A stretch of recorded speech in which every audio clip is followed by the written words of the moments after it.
ខ្លួនប្រានៅធំក្លិនដីឲ្យចាស់រហែកខ្នងបោតនឹងទឹកអូត្រជាំងយប់នេះគេជួបគ្នានៅខាងក្រោយផ្ទះមេភូមិមានជាគៀងប្រេងកាតមួយនឹងខែឡើងពេញវងយើងអង្គុយលើកៅអីឈើចាំស្ដាប់សំឡេងត្រអ្នកលេងត្រនោះម្រាមដៃគ្រើមដូចសម្បកឈើគាត់ទាញខ្សែទល់កាត់ភាពស្ងាត់នៃរាត្រីកន្ត្រកស្លាដាក់ក្បែរជើងរបស់យាយចាស់ម្នាក់កូនរឹមមិនលឺឡើងយើងរាំលើដីហុយមុខអូនមានពន្លឺខុសពីយប់មុន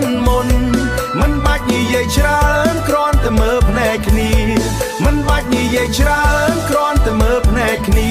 ខែបងភ្លឺផ្លូវឲ្យយើងដើរទៅជាមួយគ្នាប្រមាព័ទ្ធលើកជូតញឹងដែលស្រក់មកជើងយើងជន់ដីតាមចង្វាក់ស្គរដែលវាយ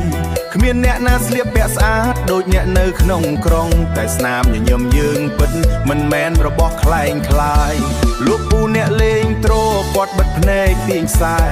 ភ្លេងនោះលូនចូលក្នុងចិត្តដូចទឹកភ្លៀងស្រោចស្រែរាងកាយដែលហត់នឿយចាប់ផ្ដើមមានកម្លាំងនៅពេលដែលដៃយើងប៉ះគ្នាក្រោមមេឃស្រឡះកូនរឹមមិនលឺឡើងយើងរាំលើដីហុយមុខអូនមានពន្លឺខុសពីយប់មុនមិនបាច់និយាយច្រើនគ្រាន់តែមើលភ្នែកគ្នាមិនបាច់និយាយច្រើនគ្រាន់តែមើលភ្នែកគ្នាខែបំភ្លឺផ្លូវឲ្យយើងដើរទៅជាមួយគ្នារួមទៅយប់នេះវែងឆ្ងាយណាស់មុនថ្ងៃថ្មីចូលមកមុននឹងយើងត្រឡប់ទៅកាន់នង្គ័លនិងនឹមស្រែអូរាំលើដីហុយខែចាប់ដើមទៀបភ្លេងក៏ចិត្តចប់ដែរយើងដើរត្រឡប់ទៅផ្ទះជន់លើស្មៅមានសន្សើមស្អែកការងារចាំយើងតែយប់នេះយើងមានគ្នា